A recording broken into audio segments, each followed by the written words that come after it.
지독한 폭우가 세상을 삼킬 듯이 쏟아붓는 밤. 한 남자가 운명처럼 그 빗속을 뚫고 달리고 있었다. 가족의 따뜻한 웃음소리를 뒤로하고 냉혹한 현실로 복귀하는 길, 그의 심장은 불길한 예감으로 차갑게 식어갔다. 그것은 단순한 불안감이 아니었다. 거대한 음모의 서막이 천천히 그의 숨통을 조여오고 있었다. 폭풍우보다 더 거센 시련이 그를 기다리고 있음을 그는 본능적으로 감지하고 있었다. 세상을 집어삼킬 듯한 폭풍우였다. 와이퍼가 미친 듯이 좌우로 움직였지만 차창에 부딪히는 빗줄기를 감당하기엔 역부족이었다. 칠흑 같은 어둠 속 산악도로는 거대한 뱀처럼 구불거리며 이어졌다. 한 치 앞도 분간하기 어려운 시야 속에서 권지하는 마세라티, 르반떼의 핸들을 단단히 움켜쥐었다. 타이어가 빗물에 젖은 노면을 긁어내는 날카로운 마찰음이 귓가를 파고들었다. 불과 3시간 전 그는 제주도의 고급 리조트에서 가족들과 함께 저녁 식사를 하고 있었다. 아버지의 칠순을 기념하는 화목한 여행이었다.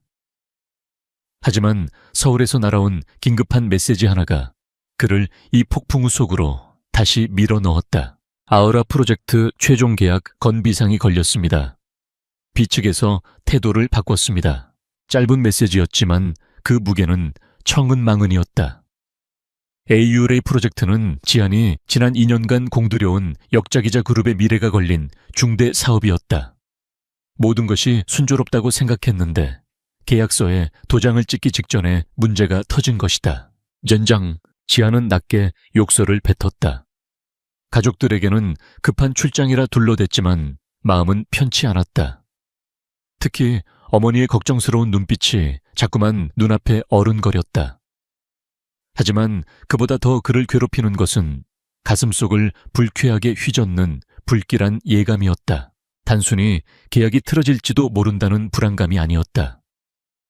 그것은 훨씬 더 원초적이고 끈적끈적한 마치 늪에 빠진 듯 단 불쾌감이었다. 서울로 향하는 비행기표는 폭우로 인해 모두 결항되었다. 그는 어쩔 수 없이 차를 빌려 육로로 이동하는 무모한 선택을 해야 했다. 그리고 지금 그는 인적 드문 국도에서 이 거대한 비와 사투를 벌이고 있었다. 긱! 헤드라이트 불빛 속으로 거대한 무언가가 갑자기 나타났다. 지안은 본능적으로 브레이크를 끝까지 밟았다. 차체는 빗물 위에서 위험천만하게 미끄러지며 간신히 멈춰섰다. 심장이 격렬하게 뛰었다. 차 앞을 가로막은 것은 폭우로 쓰러진 거목이었다. 하지만 무언가 이상했다. 절단면이, 지안의 날카로운 눈이 나무에 잘린 부분을 포착했다. 비에 젖어 있었지만 그것은 번개에 맞거나 자연적으로 부러진 것이 아니었다. 누군가 의도적으로 절단한 듯 표면이 비교적 매끄러웠다. 그리고 길 양옆으로 마치 도로를 차단하려는 듯 비슷한 크기의 나무 토막과 자갈더미가 흩어져 있었다. 이건 자연재해가 아니다. 함정이다. 그 사실을 깨닫는 순간 온몸의 피가 차갑게 식었다. 지안은 망설임 없이 기어를 후진으로 바꾸려 했다. 하지만 그가 행동에 옮기기도 전에 정적을 깨는 굉음이 터져나왔다. 과직, 강력한 충격과 함께 운전석 옆 유리가 산산조각 났다. 빗물과 유리 파편이 그의 얼굴을 덮쳤다. 지안이 반사적으로 팔을 들어 얼굴을 가리는 찰나 어둠 속에서 검은 형체가 튀어나왔다. 개욱! 상대는 한치의 망설임도 없었다. 프로였다. 지안은 오랫동안 연마해온 격투기 실력으로 즉각 방역하려 했지만 상대는 그보다 빨랐다. 문이 열리고 안전벨트에 묶인 지안의 몸이 무방비 상태임을 노린 완벽한 타이밍이었다. 둔탁한 것이 그의 복부를 강타했다. 숨이 턱 막히는 고통과 함께 전기가 흐른 듯한 충격이 온몸을 마비시켰다. 테이저건. 아이, 개자식들. 지안은 저항하려 애썼지만 몸이 말을 듣지 않았다. 의식이 흐려지는 와중에도 그는 자신을 차 밖으로 끌어내는 거친 손길을 느꼈다. 최소 2명 이상이었다. 그들은 비에 젖은 아스팔트 위로 그를 내팽개쳤다. 차가운 빗물이 정신을 차리라고 소리치는 듯 했지만 몸은 이미 한계를 넘어섰다. 누구냐? 지안이 겨우 쥐어짜낸 목소리는 빗소리에 묻혀버렸다.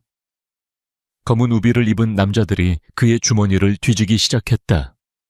지갑 그리고 휴대전화. 그들은 지안의 얼굴을 확인하려는 듯 한 남자가 랜턴을 비췄다. 체어리해. 낮고 무감정한 목소리. 그것이 지안이 들은 마지막 말이었다. 뒤통수에 가해진 끔찍한 고통. 시야가 붉게 물들었다가 이내 완전한 어둠 속으로 꺼져 들어갔다. 얼마나 시간이 흘렀을까.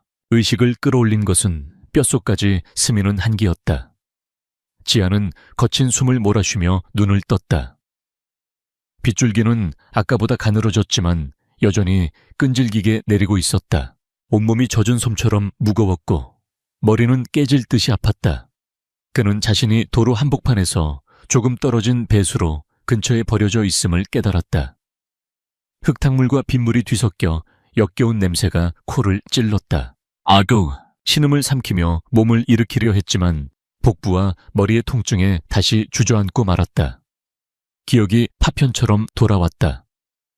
의도적으로 잘린 나무 매복 그리고 테이저건의 충격. 지안은 본능적으로 주머니를 더듬었다. 텅 비어 있었다. 예상대로였다. 휴대전화, 지갑 그리고 그가 타고 있던 르반떼까지. 모든 것이 사라졌다. 그들은 단순한 강도가 아니었다.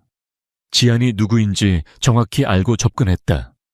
목적은 그를 고립시키는 것이었다. 아이유라 프로젝트의 계약이 파기되는 이 결정적인 순간에 망할, 분노가 치밀었지만 지금은 분노할 때가 아니었다.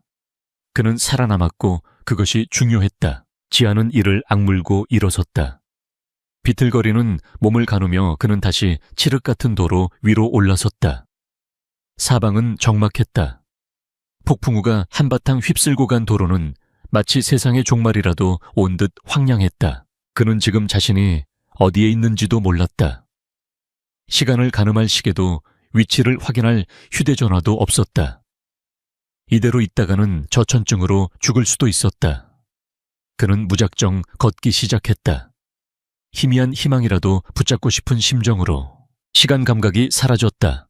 1시간인지 2시간인지 지안의 걸음은 점점 무거워졌다. 흠뻑 젖은 고급 수트는 이제 몸을 짓누르는 짐이 되었고 한쪽 신발은 아까 배수로에서 빠져나오다 잃어버렸다. 흙탕물이 묻은 비싼 양말 한 짝으로 아스팔트를 딛는 감각이 처참했다. 그때였다. 저 멀리 어둠을 가르는 한 줄기 빛이 보였다. 헤드라이트 불빛. 지안은 마지막 남은 힘을 쥐어짜며 도로 중앙으로 비틀거리며 걸어나갔다.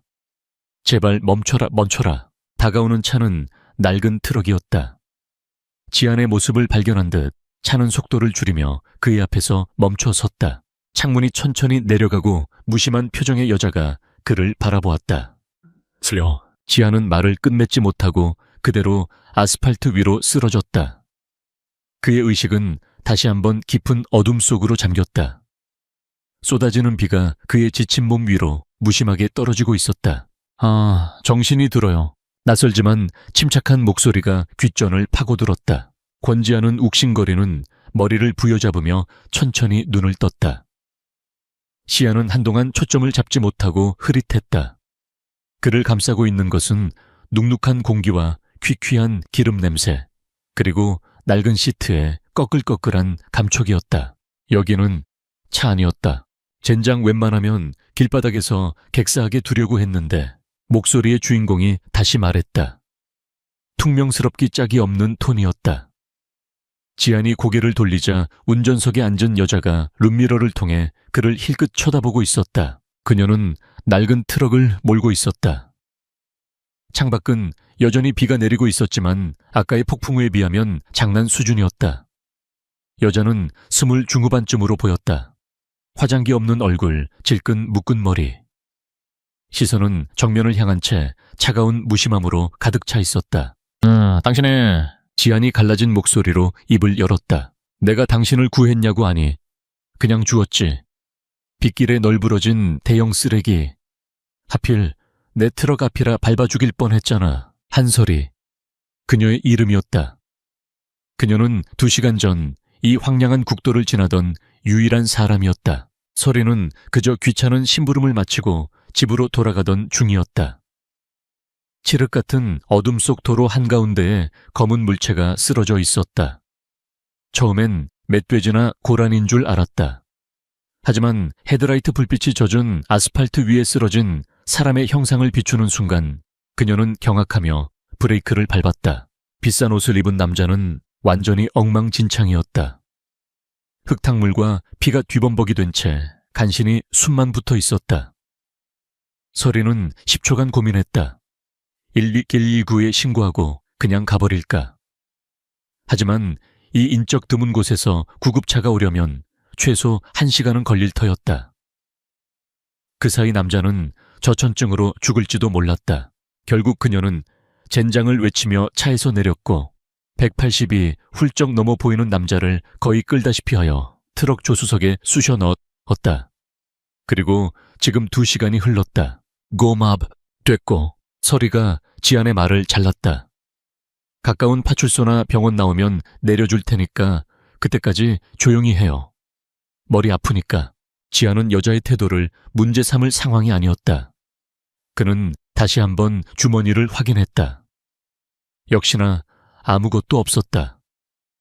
텅 비었다. 차지갑, 휴대전화, 아우라 프로젝트, 정신이 번쩍 들었다. 그는 지금 감상에 젖어 있을 때가 아니었다. 휴대전화 빌려줄 수 있습니까? 서리가 어이없다는 듯 그를 쳐다봤다. 지금 이 꼴로 전화할 때가 있다고 애인. 아니면 마누라 나 납치당했다가 풀려났어. 여보? 뭐 이런 거. 급한 일입니다. 회사에 전화해야 합니다. 지안의 목소리는 절박함을 넘어 위압감이 실려 있었다. 서리는 잠시 망설였다.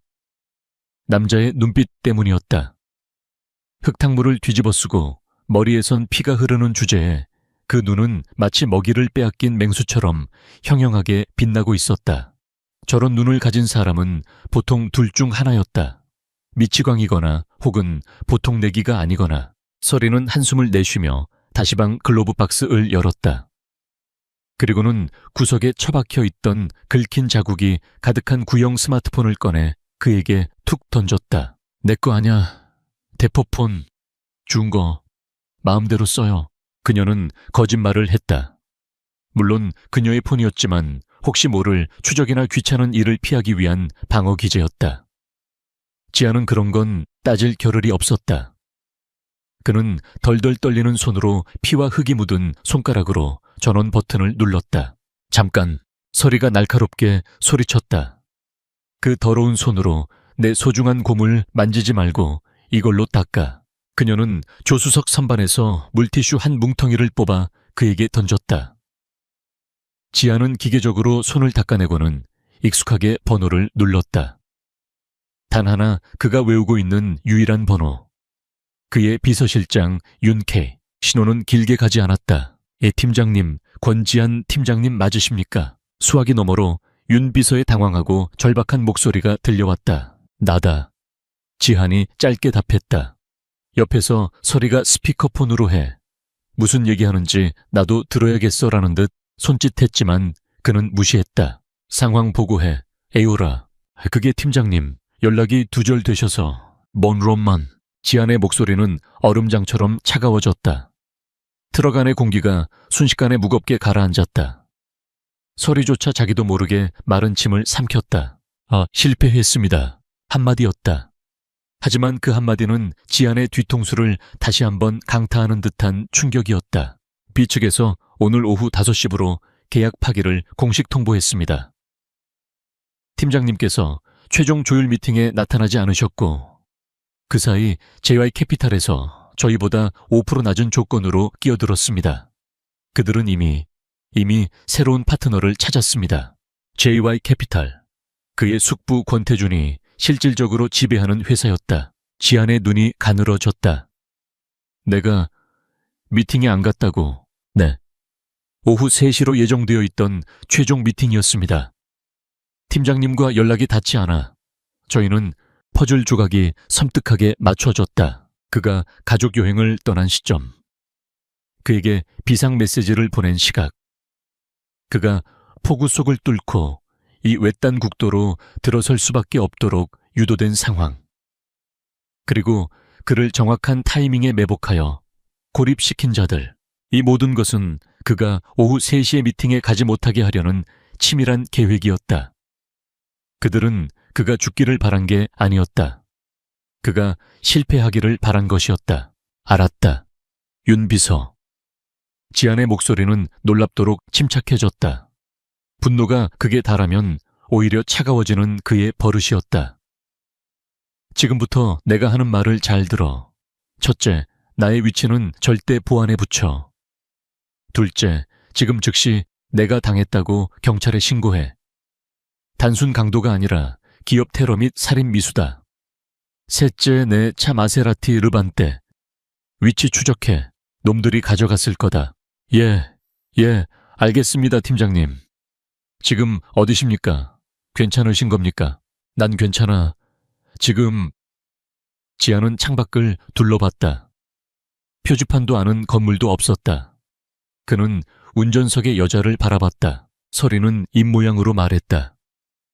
충남, 서해안 근처, 망할 국도. 충남 어딘가다. 자세한 건 나중에. 지금 당장 움직여. 지안은 전화를 끊고 폰을 서리에게 돌려주었다. 그는 두 눈을 감고 시트에 몸을 기댔다. 끔찍한 두통이 몰려왔지만 그것은 육체적인 고통 때문만은 아니었다. 기업 테러 살인 미수 당신 정체가 뭐야? 서리가 경계심 가득한 목소리로 물었다. 무슨 야쿠자 영화 찍어? 아니면 다단계 피라미드 간부라도 돼. 지안은 눈을 뜬 채 그녀를 바라봤다. 피식 실소가 터져나왔다. 이런 상황에서 다단계라니. 우세움이 나와. 병원, 그리고 경찰서, 가장 가까운 곳으로 가줘요. 지안이 말했다. 그리고 이건 농담이 아닙니다. 당신도 방금 그 통화 들었죠? 나 때문에 당신도 위험해질 수 있어. 야, 너 누가 스피커폰으로 하랬지? 멋대로 엿들으라고 해서 아까 나한테 소리치웠잖아. 들어야겠다고. 그건... 서리는 할 말이 없었다. 그때 지안이 돌려준 구형 스마트폰이 요란하게 울렸다. 서리는 기겁하며 폰을 받아들었다. 윤 비서였다. 예, 여보세요. 아까 그 트럭 차주분 되십니까? 그런데요. 팀장님 바꿔주십시오.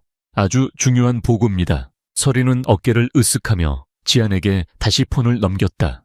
나다. 팀장님 차를 찾았습니다. 벌써 어디야? 망월 해수욕장입니다. 절벽 아래로 추락한 채 발견되었습니다. 지안의 심장이 쿵 내려앉았다. 뭐라고? 경찰이 방금 현장에 도착했는데 상태가 이상합니다. 차는 완전히 불에 탔고 현장 감식반 말로는 너무 깨끗하답니다. 마치 전문 청소 업체가 모든 지문과 증거를 닦아낸 것처럼. 심지어 불을 지르기 전에 내부 데이터를 모두 복사하고 블랙박스까지 완벽하게 제거한 것 같다고. 전문가의 솜씨. 지안은 전화를 끊었다. 모든 것이 명확해졌다. 이것은 내부자의 소행이며 그 배후에는 그의 목숨이 아니라 그의 자리를 노리는 자가 있었다. 그리고 그 자는 그가 모든 것을 잃고 나락으로 떨어지길 바라고 있었다. 표정이 안 좋은데 차 보험 처리 안 된대. 서리가 빈정거렸다. 지안은 그녀를 지그시 바라봤다. 그는 지금 무일푼의 부상자였다. 이 여자가 그를 버리고 간다고 해도 할 말이 없었다. 하지만 그는 이 여자에게서 자신과 비슷한 종류의 무언가를 느꼈다. 겉으로는 퉁명스럽고 귀찮아하지만 본질은 그렇지 않다는 것을. 병원, 지안이 말했다. 알았다고. 병원 간다고. 병원에 들렀다가 서울로 가야겠습니다. 미쳤어. 내가 왜 당신을 서울까지. 돈은 10배로 갚겠습니다. 지금 당장은 없지만, 세상에 어떤 미친놈이 지금 당장은 없지만 이라는 말을 믿어. 나를 믿어요. 지안은 피로 얼룩진 셔츠 소매로 입가의 상처를 닦아냈다. 당신 이름이 뭐죠? 한설이 씨. 난 권지안입니다. 오늘 당신이 주운 게 대형 쓰레기인지 아니면 인생 역전의 기회인지는. 서울에 도착해보면 알게 될 겁니다. 서리는 기가 막혔다. 이 남자는 머리가 깨져서 헛소리를 하는 게 분명했다. 하지만 그녀는 왠지 모르게 핸들을 돌려 병원으로 향하고 있었다. 저 자신감 넘치는 눈빛. 그것이 짜증나면서도 이상하게도 그녀의 호기심을 자극하고 있었다. 서울로 돌아온 권지하는 사람이 달라져 있었다. 이틀 전만 해도 그는 대한민국 최고 그룹의 유력한 후계자이자 에이유라 프로젝트를 성공 직전까지 이끈 유능한 팀장이었다. 하지만 지금 그는 병원에서 급히 처방받은 진통제로 버티는 부상자이자 모든 것을 빼앗긴 패배자였다. 한서리의 낡은 트럭은 서울 시내로 진입하자마자 흙먼지 묻은 외관으로 주변의 고급 세단들 사이에서 단연 눈에 띄었다. 서리는 지안을 가장 가까운 응급실에 내려주었고 그는 윤 비서가 가져온 새 옷으로 갈아입고 간단한 치료만 받은 채 그곳을 빠져나왔다.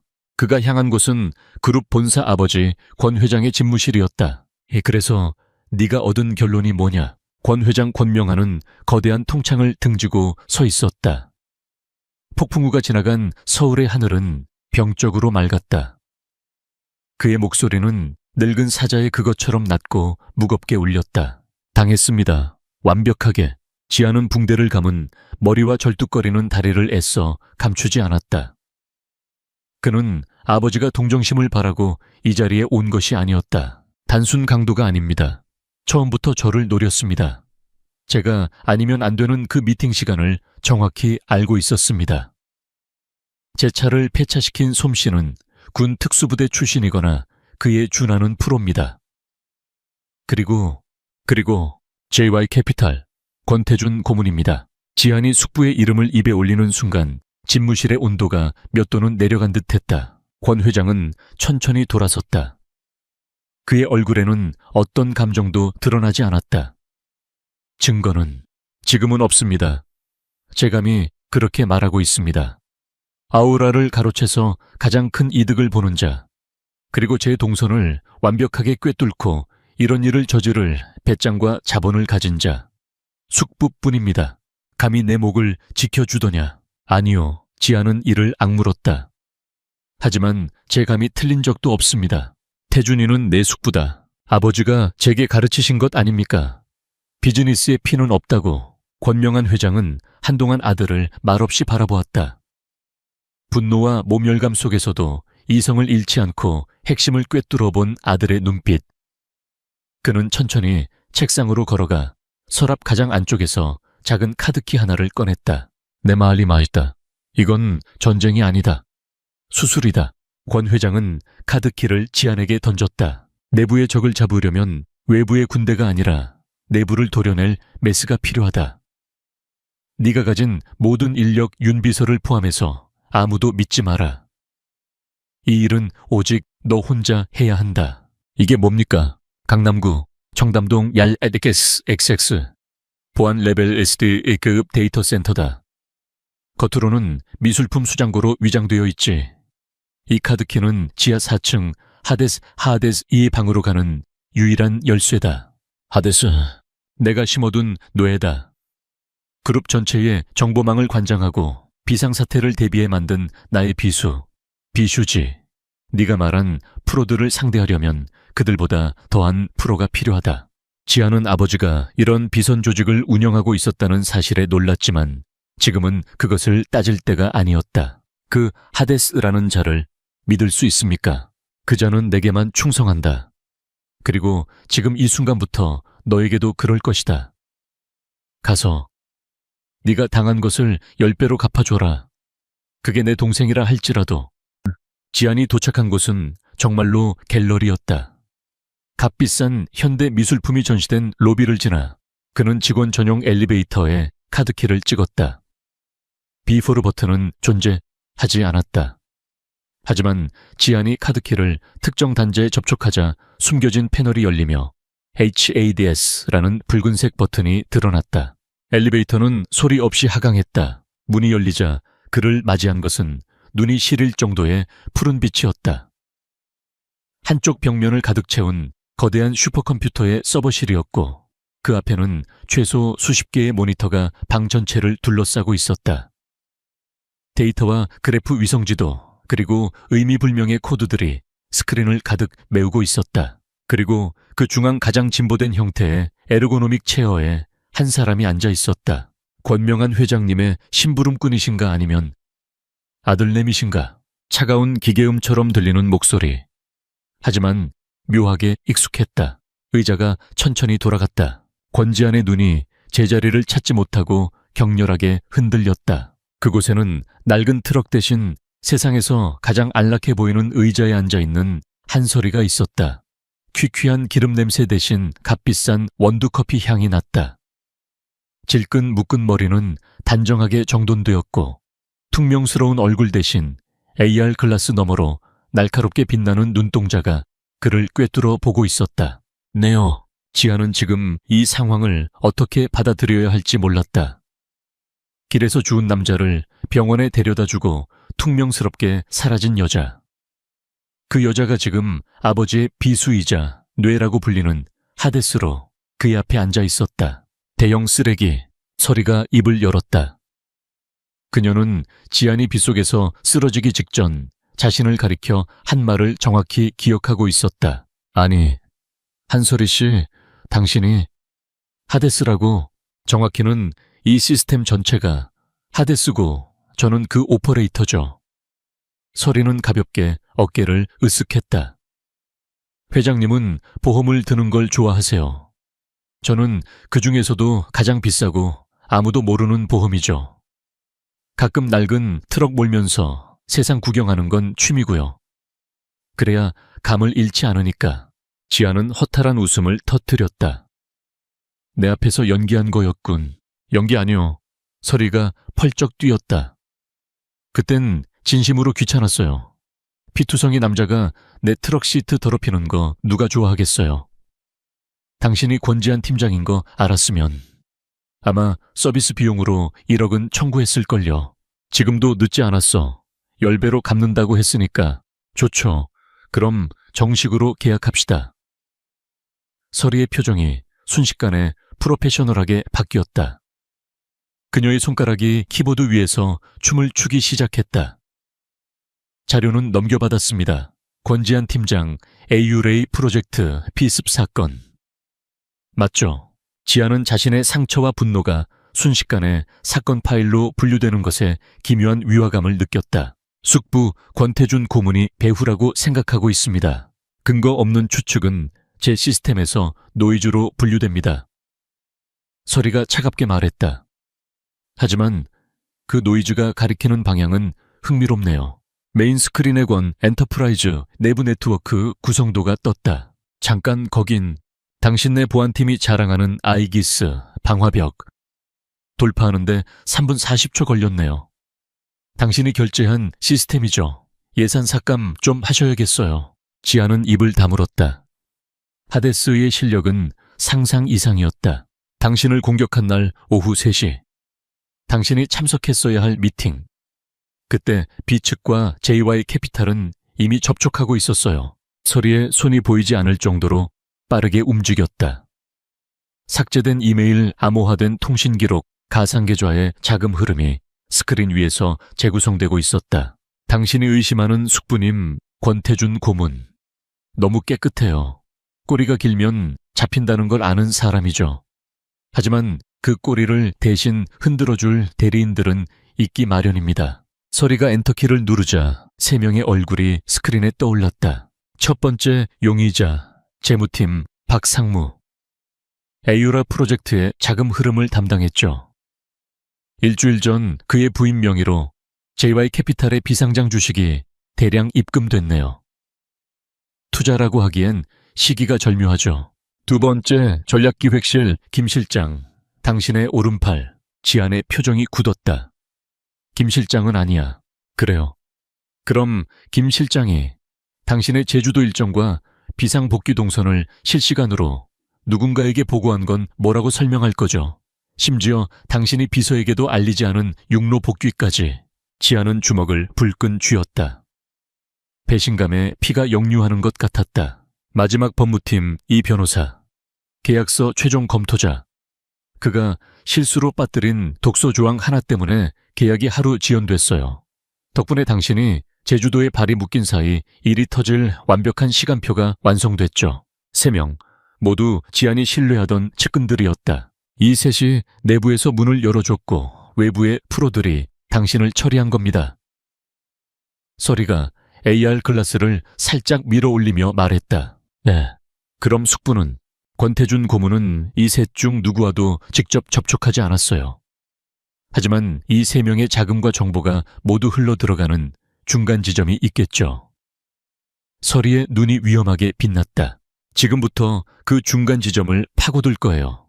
아마 저쪽에서도 내가 움직이는 걸 눈치채겠죠. 무서운 뜻이야. 당신 보안팀은 3분 40초 만에 뚫렸지만 저쪽 방화벽은 꽤나 공들여 만든 물건이거든요. 내가 이걸 건드리는 순간 경보가 울릴 겁니다. 서리는 지안을 돌아보며 시익 웃었다. 그것은 낡은 트럭에서 본 퉁명스러운 표정이 아니었다. 거대한 사냥감을 눈앞에 둔 짜릿한 흥분에 가득 찬 포식자의 미소였다. 이제부터 진짜 수술을 시작하죠. 권지한 씨, 팝콘이라도 가져다 드릴까요? 하데스의 지하 벙커는 얼음장 같은 긴장감으로 가득 찼다. 모니터의 푸른빛이 한서리에 AR 글라스에 반사되어 기묘한 광채를 발했다. 그녀는 더 이상 권지한의 측근이었던 3명의 용의자를 쫓고 있지 않았다. 그녀의 목표는 그들 너머에 있는 중간 지점, 즉 권태준 고문이 심어둔 어둠 속 방화벽이었다. 찾았어요. 서리의 목소리는 낮고 건조했다. 메인 스크린에 페이퍼 컴퍼니의 복잡한 계좌 흐름도가 떠올랐다. 케이맨 제도에 등록된 유령 법인. AU의 프로젝트가 엎어지기 직전 이 3명의 차명 계좌에서 거액이 이쪽으로 송금됐고 다시 쪼개져서 스위스 은행의 익명 계좌로 흘러 들어갔어요. 아주 고전적이지만 그래서 더 확실한 방법이죠. 권태준의 비자금이군. 권지한이 이를 갈며 말했다. 그는 서리의 등 뒤에서 초조하게 서성이고 있었다. 아마도요. 하지만 이 방화벽 보통 물건이 아니에요. 서리의 손가락이 키보드 위에서 보이지 않을 속도로 움직였다. 그녀는 가상 IP를 수백 개로 분산시키며 방화벽의 가장 약한 고리를 탐색했다. 당신네 회사 보안팀 아이기스가 동네 구멍가게 자물쇠라면 이건 스위스 은행의 비밀 금고 수준이네요. 권 고문이 사적으로 고용한 팀이겠죠. 실력이 상당해요. 뚫을 수 있으셔. 누구한테 묻는 거예요. 서리가 피식 웃었다. 그녀는 코드를 입력하며 중얼거렸다. 모든 자물쇠에는 열쇠 구멍이 있기 마련이죠. 그리고 난 그 구멍을 억지로 만들어내는 걸 좋아하거든요. 그녀가 엔터키를 누르는 순간 비비 방안이 모든 스크린이 일순붉게 전멸했다. 조용하고 치명적인 경고음이었다. 젠장, 무서운 일이야. 지안이 소리쳤다. 결렸어요. 아니, 정확히는 내가 미끼를 문척하면서 역으로 추적 코드를 심으려 했는데 저쪽에서 내 존재를 알아차렸어요. 서리가 급하게 키보드를 두드려 모든 연결을 차단했다. 상대방도 하데스의 침입을 감지했어요. 내가 그들의 금고를 건드렸으니까. 그럼 이제 알겠죠. 당신 숙부가 단순한 경영권 다툼을 하는 게 아니라는 걸. 이 정도 보안을 유지한다는 건 AU라 프로젝트 외에도 FCI의 불법 자금 조성, 코퍼레이트 일리갤리티 규모가 상상을 초월한다는 뜻이에요. 지안의 얼굴이 굳어졌다. 그들이 당신을 추적할까? 이미 흔적은 다 지웠어요. 서리는 태연하게 자리에서 일어났다. 그녀는 재킷을 챙겨 입으며 말했다. 하지만 저쪽도 바보는 아니죠. 하데스가 누구인지 어디에 있는지 알아내려고 혈안이 될 겁니다. 위험해. 당분간 여기서 지내. 여긴 안전하잖아. 지안이 그녀의 앞을 막아서며 말했다.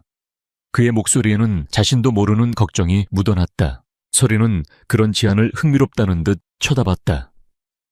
걱정해 주는 거예요. 지금 의뢰인께서. 파트너로서의 당연한 조치다. 파트너라. 서리는 콧방귀를 뀌었다. 여긴 내 직장이지 집이 아니에요. 그리고 난 침대 아니면 잠 못 자는 까다로운 체질이라서요. 걱정 마시죠. 저쪽은 해커를 잡으려고 암살자를 보내는 멍청한 짓은 안 할 테니까. 그녀는 지안의 어깨를 툭 치고 벙커를 나섰다. 그 말이 얼마나 큰 착각이었는지 그녀는 곧 깨닫게 될 터였다. 지안은 불안감을 떨칠 수 없었다. 서리가 나간 뒤에도 그는 한동안 텅 빈 모니터들을 바라보며 서성였다. 그는 윤 비서에게 건네받았던 AURA 프로젝트 원본 계약서 4본을 집어들었다. 어차피 서리에게 전달해야 할 자료였다.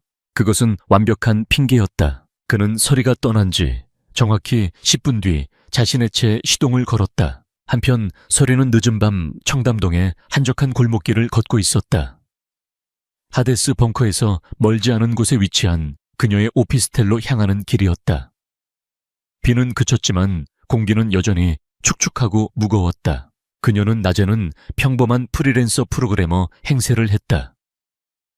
낡은 트럭은 위장이었고 이곳의 첨단 오피스텔이 그녀의 진짜 집이었다. 오피스텔로 들어가는 지름길인 좁은 골목에 들어서는 순간이었다. 가로등이 지직거리며 깜빡였다. 서리의 발걸음이 멈췄다. 공기의 흐름이 미묘하게 바뀌어 있었다. 살기. 오랫동안 잊고 지냈던 피비린내 나는 감각이 그녀의 등골을 서늘하게 했다. 해커를 잡으려고 암살자를 보낸다. 스스로 했던 말이 머릿속을 스쳤다. 매옹청한 짓이 아니었군. 저쪽은 내가 단순한 해커가 아니라 권명한 회장의 비수라는 것까지 눈치챈 거야. 그녀는 가방을 고쳐맸다. 골목 양쪽 끝 어둠 속에서 두 개의 그림자가 동시에 나타났다. 그들은 소리 없이 다가왔다. 마치 먹잇감을 포위하는 늑대처럼. 상대가 누군지도 모르고 덤비다니 용감한 건지 무식한 건지 서리가 낮게 읊조렸다. 체어리해. 어둠 속에서 남자의 목소리가 울렸다. 그와 동시에 두 남자가 달려들었다.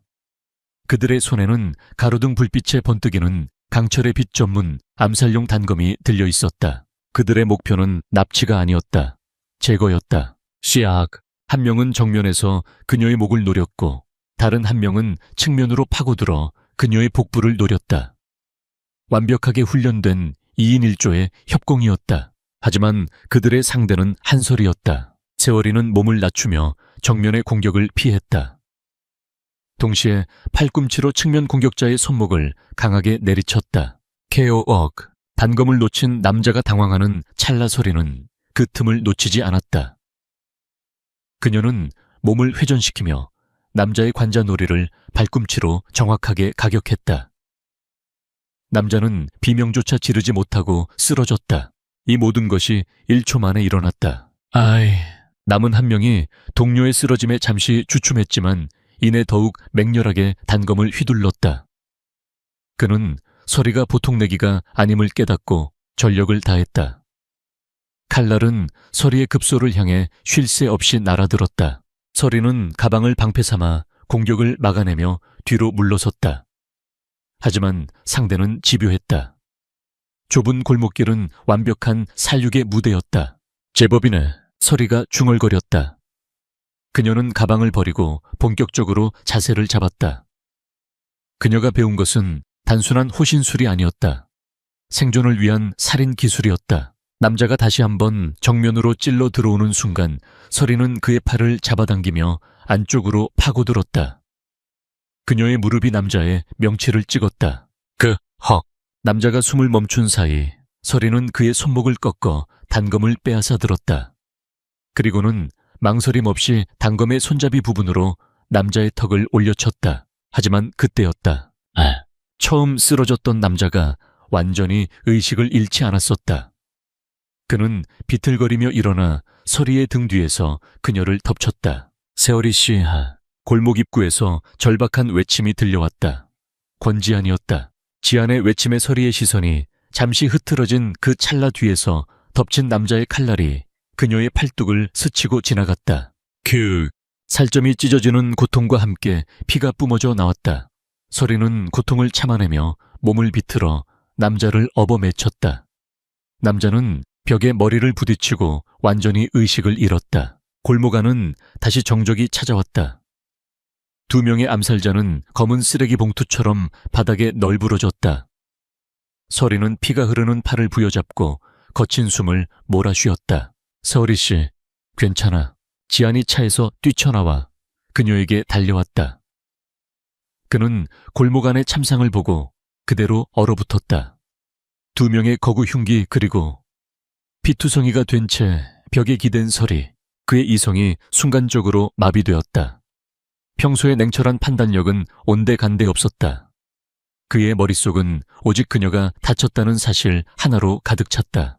젠장젠장. 그는 서리에게 달려가 그녀의 어깨를 붙잡았다. 그의 손이 미세하게 떨리고 있었다. 이게 무슨... 당신 정말... 그는 말을 잇지 못했다. 그가 본 것은 피에 젖은 채 자신을 노려보는 상처 입은 맹수 같은 서리의 눈이었다. 하지만 그것도 잠시 서리의 몸이 비틀거렸다. 과다출혈로 어지러운 듯했다. 비가... 지아는 그녀의 팔에서 쏟아지는 피를 보고 경악했다. 그는 자신이 입고 있던 수천만 원짜리 재킷을 벗어던지고 셔츠 소매를 찢으려 했다. 하지만 마음이 급해 잘 되지 않자 그는 자신의 넥타이를 거칠게 풀어헤쳤다. 별거 아니에요. 스쳤어. 닥쳐. 지안이 버럭 소리를 질렀다. 그가 이렇게까지 감정을 터뜨린 것은 처음이었다. 그는 서리의 팔뚝 상처 위를 넥타이로 단단히 묶어 지혈했다. 그의 얼굴은 분노와 그리고 그 자신도 인정하고 싶지 않은 두려움으로 일그러져 있었다. 해커라며 그가 으르렁거렸다. 해커라면서 왜 이런 싸움을... 그러게, 해커도 가끔은 칼침 맞을 때가 있나 보죠. 서리가 아픔을 참으며 겨우 농담을 던졌다. 지아는 그녀의 헬쑥해진 얼굴을 바라보았다. 그는 이를 악물었다. 그녀를 위험에 빠뜨린 것은 자신이었다. 병원 가야 해. 그는 더 이상 묻지 않고 그녀를 조심스럽게 하지만 단호하게 부축했다. 아니, 거의 안아들다시피 했다. 이봐요, 나 걸을 수. 조용히 해. 지안의 목소리는 얼음보다 차가웠지만 그녀를 아는 팔은 불처럼 뜨거웠다. 당신을 이렇게 만든 놈들, 내 숙부든 그게 누구든 내가 반드시 전부 씹어 먹어버릴 테니까. 그의 눈에서 살기가 번뜩였다. 그것은 에유라 프로젝트를 빼앗겼을 때와는 차원이 다른 지극히 사적인 분노였다.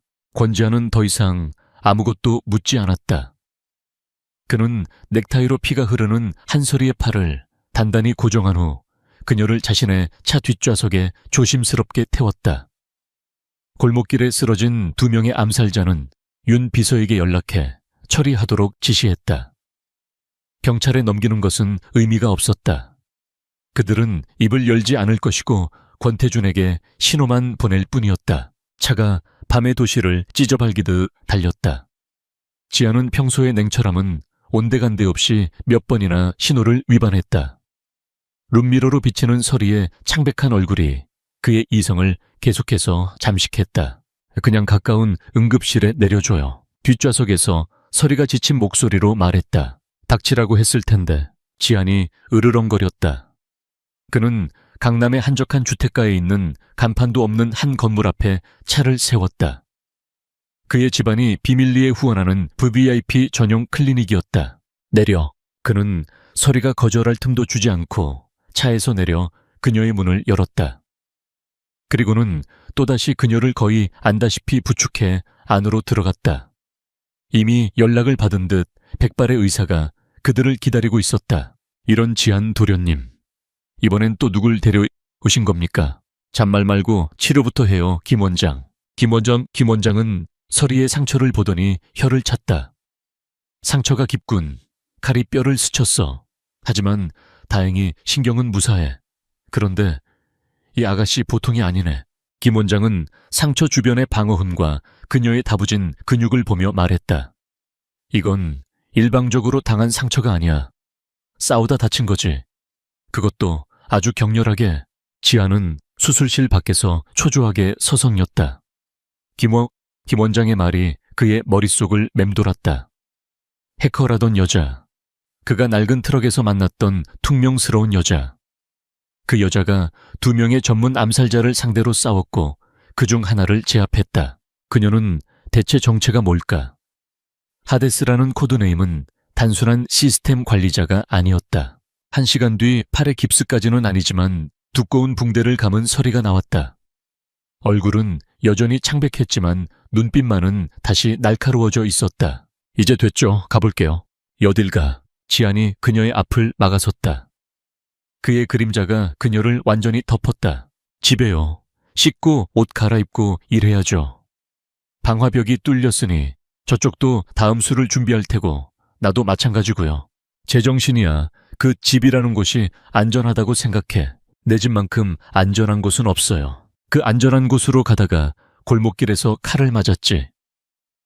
지안의 목소리가 얼음처럼 차가워졌다. 당장 내 집으로 가. 뭐라고요? 서리가 기가 막힌다는 듯 그를 쳐다봤다. 지금 농담, 내 경호원들을 붙여주겠다. 됐어요. 거추장스럽기만 해요. 난 베이비시터 필요 없다고 했을 텐데요. 그럼 그 베이비시터가 필요한 상황을 만들지 말았어야지. 지안이 버럭 소리를 질렀다. 클리닉 로비가 울릴 정도였다. 그는 한 걸음 다가가 서리의 다치지 않은 쪽 어깨를 거칠게 움켜쥐었다. 당신 대체 뭐야? 하데스가 고작 키보드나 두드리는 해커인 줄 알았는데 암살자 2명을 때려 눕혀. 그러고도 팔에 칼을 맞아 당신이 날 속인 거야. 아니면 내가 모르는 뭔가가 더 있는 거야. 분노였다. 하지만 그 분노의 밑바닥에는 그녀가 다쳤다는 사실에 대한 통제불능의 감정이 소용돌이치고 있었다. 서리는 지안의 손을 노려봤다. 그리고는 그의 눈을 똑바로 쳐다봤다. 내가 누구든 그건 내 일이에요. 당신은 의뢰인이고 난 당신의 문제를 해결하죠. 그뿐이에요. 이 팔 당신 일 하다가 다친 거니까 산재 처리나 넉넉하게 해줘요. 그녀는 그의 손을 뿌리쳤다. 그리고 다시 한번 말하지만 내 집은 안전해요. 그놈들은 내가 집에 있을 줄 몰랐으니까 골목에서 덤빈 거죠. 서리는 뒤도 돌아보지 않고 클리닉을 나갔다. 지안은 그녀의 그 당당하고 고집센 뒷모습을 보며 주먹을 불끈 쥐었다. 그는 이를 갈았다. 고집불통. 그는 윤 비서에게 전화를 걸었다. 한서리 씨 집 주소 5초 안에 보내. 서리는 택시를 타고 자신의 오피스텔로 돌아왔다. 팔의 통증이 진통제 기운을 뚫고 올라왔다. 젠장. 그녀는 속으로 욕을 씹어 뱉었다. 지안의 말대로 그녀는 방심했다. 상대가 이토록 빨리 그리고 무식하게 나올 줄은 몰랐다. 그녀는 카드키를 찍고 현관문으로 들어섰다. 집안은 완벽한 어둠과 정적이 흘렀다.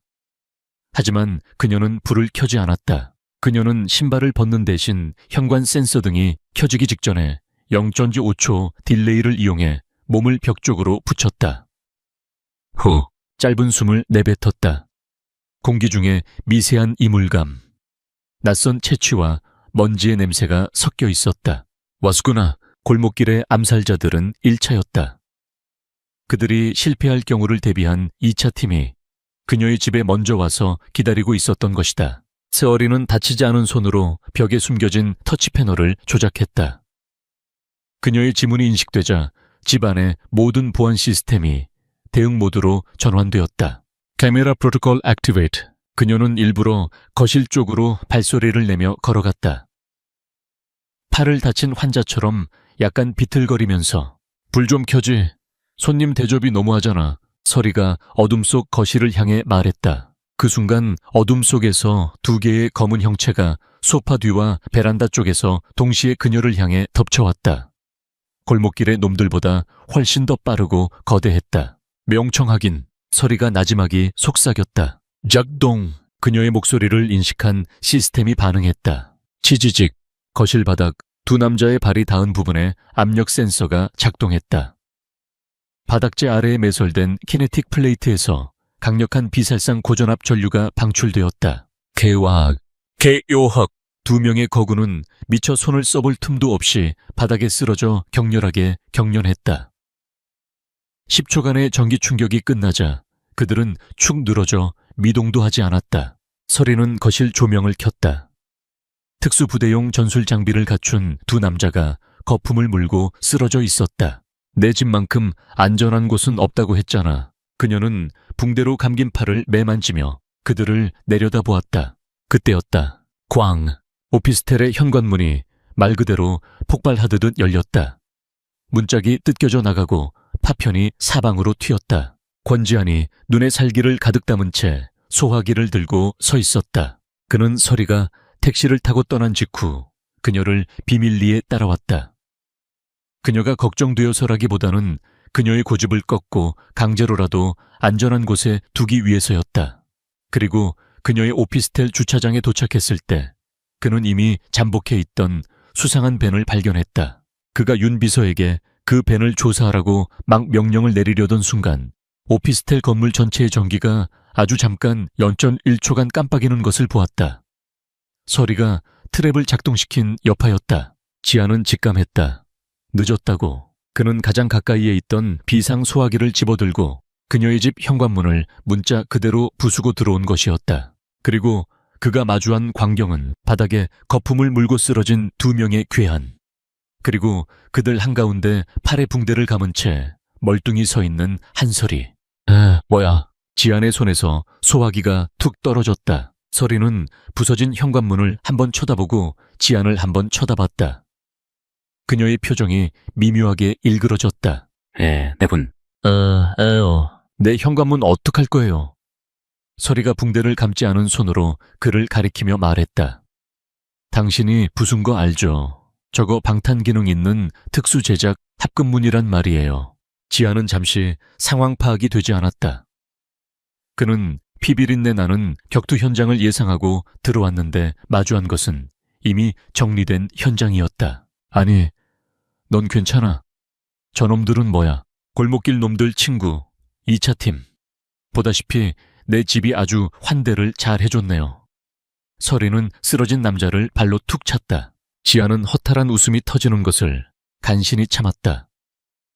그는 자신이 왜 그토록 이 여자를 걱정하며 미친놈처럼 달려왔는지 그 이유를 잠시 잊었다. 그래서 넌 괜찮은 거군.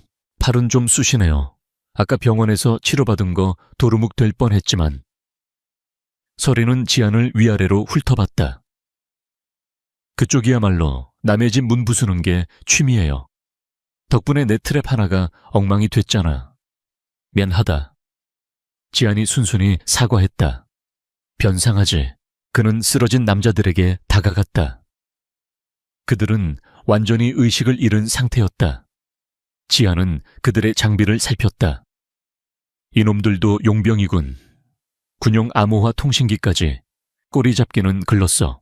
알아요. 서리가 말했다. 그래서 신문할 필요도 없이 재워버린 거예요. 두 사람 사이에 기묘한 침묵이 흘렀다.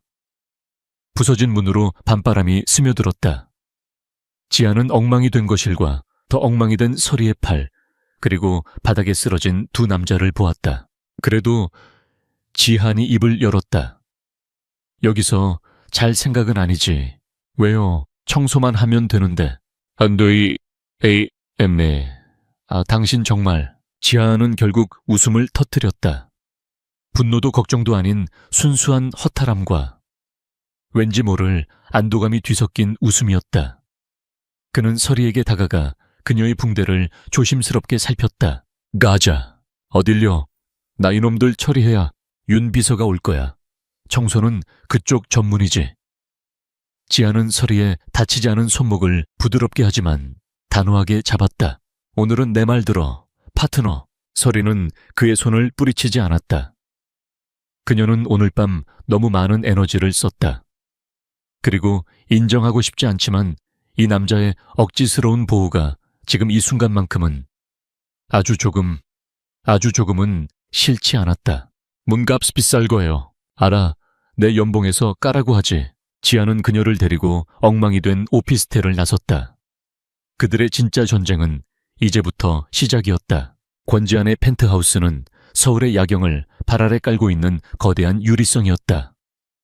한설이가 함정으로 가득 채워둔 그녀의 아늑한, 비록 문짝이 날아갔지만 오피스텔과는 모든 것이 정반대였다. 이곳은 차갑고 광활했으며 모든 것이 완벽하게 정돈되어 있었다. 너무 완벽해서 비현실적일 정도였다. 취향참. 서리가 팔에 감긴 붕대를 매만지며 중얼거렸다. 그녀는 원치 않는 호의 혹은 감금에 의해 이 화로운 감옥으로 모셔진 참이었다. 뭐라고 했나? 아니오, 인테리어가 아주 권지안스럽다고요. 서리는 푹신하다 못해 사람이 파묻힐 것 같은 이탈리아제 소파에 몸을 던지며 빈정거렸다. 넓기만 하고 온기는 없고 비싸기만 하고 죽 끓여. 네, 지아는 대꾸할 가치도 없다는 듯 자신이 입고 있던 피와 먼지가 묻은 셔츠를 벗어 던졌다. 상처 입은 야수 같은 그의 등 근육이 펜트하우스의 간접 조명 아래 꿈틀거렸다. 그는 서리를 돌아보지 않은 채 주방으로 향했다. 죽 끓이라고. 환자잖아. 누가요? 내가 아니면 저기 문 부수느라 힘쓰신 당신이. 한서리. 지안이 냉장고에서 생수병을 꺼내며 낮게 으르렁거렸다. 지금부터 내 말에 토 달지 마. 첫째, 당신은 여기서 한 발짝도 못 나가. 둘째, 윤 비서가 당신 물건들 가져올 거야. 일은 여기서 해. 셋째, 저기 널찍한 방 보이지? 오늘부터 당신 방이야. 서리가 어이없다는 듯 웃었다. 이봐요, 권지안 씨. 우린 파트너 아니었나? 언제부터 당신이 내 보스가 됐죠? 당신 팔에 칼이 박힌 순간부터. 지안이 그녀 앞으로 생수병과 진통제를 던지듯 내려놓았다. 그의 눈빛은 단호했다. 그리고 골목길에서 덤빈 놈들, 당신 집에서 기다리던 놈들, 그거 맛보기였어. 예, 무슨 뜻이죠? 윤 비서가 청소하면서 알아냈어. 그놈들 용병이야. 중동이나 아프리카 분쟁 지역에서 구르던 놈들, 돈 주면 뭐든 하는 쓰레기들. 하지만 그 용병들을 고용한 건 더 상위의 컨설팅 회사더군. 지안의 눈이 차갑게 빛났다. 권태준, 내 숙부가 단순히 돈 세탁이나 하는 줄 알았는데 아니었어. 그는 이런 살인교사도 서슴지 않는 괴물을 키우고 있었던 거야. 서리의 표정도 굳어졌다. 그래서 그 세 명, 박상무, 김 실장, 이 변호사는요. 끄골이 자르기 끝났더군. 지아는 서리가 노트북을 연결할 수 있도록 거실에 거대한 월스크린을 켰다. 하데스 벙커만큼은 아니지만 이곳도 최첨단 보안 시스템으로 연결되어 있었다. 윤 비서가 확인한 바로는 박상무는 어제부로 개인 횡령 혐의로 긴급 체포됐어. JY 캐피탈이 아니라 10년 전 자료까지 털려서 권태준이 넘긴 거네요. 박상무가 입을 열기 전에 아예 사회적으로 매장시켜버린 거. 정답. 이 변호사는 어젯밤 가족들과 함께 캐나다로 이민을 떠났더군. 자발적인 망명인지 강제 추방인지는 모르겠지만 다시 돌아올 일은 없겠지. 이 김 실장은요, 당신의 오른팔. 지아는 잠시 침묵했다. 배신감은 여전히 쓰라렸다. 오늘 아침 자택에서 심장마비로 발견됐다. 서리는 숨을 삼켰다. 자연사, 그렇게 꾸몄겠지. 지안의 목소리는 감정이 느껴지지 않을 정도로 메마르고 차가웠다. 너무 완벽해. 너무 깔끔해. 단 사흘 만에 AURA 프로젝트와 관련된 내부자는 모두 사라졌어. 증거도 증인도 없이. 이것이 권태준의 방식이었다. 내부의 싹을 완전히 도려내고 모든 연결고리를 끊어냈다. 이제 권지안이 기댈 곳은 아무데도 없었다. 그래서 서리가 침묵을 깼다. 이제 당신은 감 말고는 아무것도 가진 게 없네요. 그래. 하지만 그 감이 확신이 됐지. 지아는 피로 물든 셔츠 대신 새 셔츠를 입으며 말했다. 숙부는 이제 내가 아무것도 못할 거라고 생각할 거야. 증거는 사라졌고 나는 부상당한 채 이 펜트하우스에 처박혀 있으니까. 아마 조만간 위로차 나를 찾아올 거다. 연기할 준비를 하신다. 연기가 아니라 사냥 준비를 하는 거지. 지안이 넥타이 대신 편안한 스웨터를 걸쳤다. 그가 내게 올 거야. 아주 상냥하고 걱정스러운 얼굴로. 내가 얼마나 상심했는지 확인하고 내가 얼마나 무력해졌는지 비웃으러. 서리는 지안을 바라보았다. 그는 분노하고 있었지만 동시에 냉철하게 다음 단계를 그리고 있었다. 그럼 난 뭘 하죠, 보스? 당신은... 지안이 서리에게 다가와 닫힌 그녀의 팔을 조심스럽게 살폈다. 그의 손길은 거칠었던 말투와 달리 깃털처럼 조심스러웠다. 당신은 당신 일을 해. 당신이 유일하게 남은 내 증거니까. 그는 서재로 그녀를 안내했다. 여기서 당신의 하데스에 접속해. 그리고 권태준의 주변을 다시 샅샅이 뒤져. 그가 아무리 꼬리를 잘랐어도 냄새는 남기 마련이야. 그가 키우는 용병 회사든 스위스 은행의 익명 계좌든 뭐든 찾아내. 그거 지난번에 하다가 걸려서 칼 맞은 건데요. 서리가 툴툴거렸다. 이번엔 안 걸려. 지안이 말했다. 그는 지금 내가 당신이라는 뇌를 가지고 있다는 걸 모르니까. 그는 어제 공격으로 당신이 제거됐거나 최소한 겁에 질려 도망쳤다고 생각할 거야. 그의 말이 맞았다. 권태준은 하데스라는 존재를 어렴풋이 감지했지만 그 실체가 한설이라는 것, 그리고 그녀가 지금 권지안과 함께 있다는 것은 꿈에도 모를 터였다. 좋아요. 서리가 키보드 위에 손을 올렸다. 그럼 연기 잘하고 오세요. 난 이 안전가옥에서 당신 숙부님 팬티 색깔까지 알아내 볼 테니까.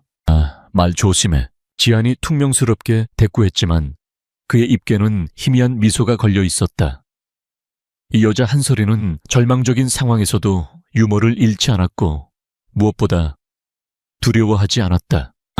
예상대로 다음날 오후였다. 권태준 고문이 병문안을 왔다. 그는 최고급 과일 바구니와 지안이 평소 좋아하던 와인을 들고 비통한 표정으로 펜트하우스에 들어섰다. 이럴 수가, 지안아 이게 무슨 꼴이냐. 권태준은 지안을 보자마자 달려와 그를 끌어안았다. 지안의 붕대감은 머리를 쓰다듬는 그의 손길은 자애로운 숙부 그 자체였다. 지안은 서재에 틀어박힌 서리를 생각하며 속으로 쓴웃음을 삼켰다. 괜찮습니다, 숙부님. 괜찮다니. 아우라 프로젝트가 네가 얼마나 공들인 프로젝트인데 그걸 저 망할 놈의 중국 놈들한테 뺏기다니. 권태준은 소파에 앉아 마치 제 일처럼 분통을 터뜨렸다. 중국 놈들이요. 지안이 순진한 표정으로 물었다. 그래, 내가 알아보니 이번에 너희 계약을 가로챈 JY 캐피탈 뒤에 흥룡회, 블랙드래곤라는 중국계 자본이 있더구나. 아주 악질적인 놈들이야. 아마 내 사고도 그놈들 소행이 틀림없어. 내가 네 아버지께 말씀드려서 당장... 지안은 말없이 숙부가 건네는 와인을 따랐다. 완벽한 시나리오였다. 내부의 배신자가 아닌 외부의 적. 그것도 흥룡회라는 실체도 불분명한 유령을 범인으로 지목하고 있었다. 흥룡회라. 지안이 와인잔을 기울였다. 하지만 숙부님, 그들은 자금줄일 뿐 이런 일을 직접 시행할 리는 없지 않습니까? 그래서 말이다. 권태준이 무릎을 쳤다. 네가 당한 그날 너를 공격한 놈들. 그놈들을 잡아야 해. 내가 아는 인맥을 총동원해서 그놈들 뒤를 캐고 있다. 넌 아무 걱정 말고 몸조리나 하거라. 네가 쉬는 동안 이 숙부가 네 목까지 일해서 반드시 그놈들 모조리 잡아넣을 테니. 권태준은 지안의 어깨를 두드리며 모든 걸 내가 처리하고 있다는 것을 노골적으로 드러냈다. 그는 지안이 이 일에서 완전히 손을 떼고 무력하게 자신에게 의지하기를 바라고 있었다. 감사합니다, 숙부님. 역시 숙부님뿐입니다. 지안은 가장 처연하고 가장 패배한 듯한 표정을 지어 보였다. 권태준의 눈빛이 순간 만족감으로 번뜩이는 것을 지안은 놓치지 않았다. 권태준이 돌아간 후 지안은 넥타이를 거칠게 풀어던지며 서재 문을 열었다. 서리는 AR 글라스를 쓴 채 모니터에 몰두해 있었다. CEO는 끝났어. 배웠어요. 연기 대상감이던데요, 두 분 다. 서리가 안경을 벗으며 말했다.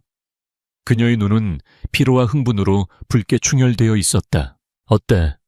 흥룡회라는데 그쪽을 파볼까? 헛소리. 서리가 잘라 말했다. 당신 숙부 지금쯤 콧노래 부르면서 차에 탔을걸요. 당신이 완벽하게 속아 넘어갔다고 생각할 테니까. 그녀는 메인 스크린에 복잡한 다이어그램을 띄웠다. 당신 숙부 권태준. 그가 지난번에 사용했던 스위스 은행 계좌 페이퍼 컴퍼니. 전부 미끼였어요. 미끼라고. 그래요. 내가 지난번에 건드렸던 그 방화벽 기억하죠? 그게 스위스 은행 금고 수준이라고 했는데 정정할게요. 그건 그냥 동네 은행이었어요. 서리의 표정이 무섭게 변했다. 방금 진짜를 찾았거든요. 그녀는 지안이 숙부와 연극을 하는 동안 권태준이 방심한 틈을 타 그의 개인 네트워크에 다시 접근했다. 흥룡회라는 키워드를 역추적해서 이건 지안은 스크린에 떠오른 코드를 보고 숨을 삼켰다. 그것은 그가 아는 그 어떤 보안 프로토콜과도 달랐다. 그래요. 이건 방화벽이 아니에요. 이건 요새예요. 서리가 마른 침을 삼켰다. 내가 프롭에 탐색 신호를 보내는 순간 그 신호를 역추적해서 내 시스템을 파괴하려는 능동형 방어 시스템이 작동했어요. 군사 등급, 아니 그 이상이에요.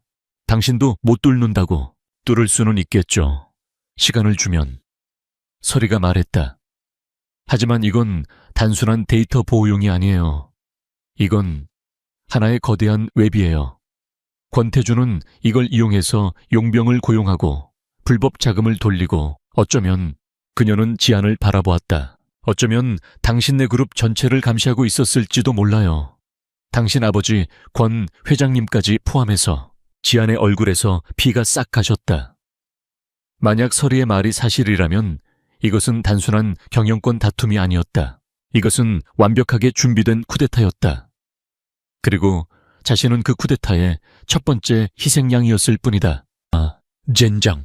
지안은 자신의 펜트하우스, 그 화려한 유리성 꼭대기에서 자신이 거대한 거미줄에 걸린 나비에 불과했다는 것을 깨달았다. 그리고 그 거미줄의 주인은 방금 전 자신을 걱정하며 떠난 숙부였다. 세월이 씨, 지안이 돌아섰다.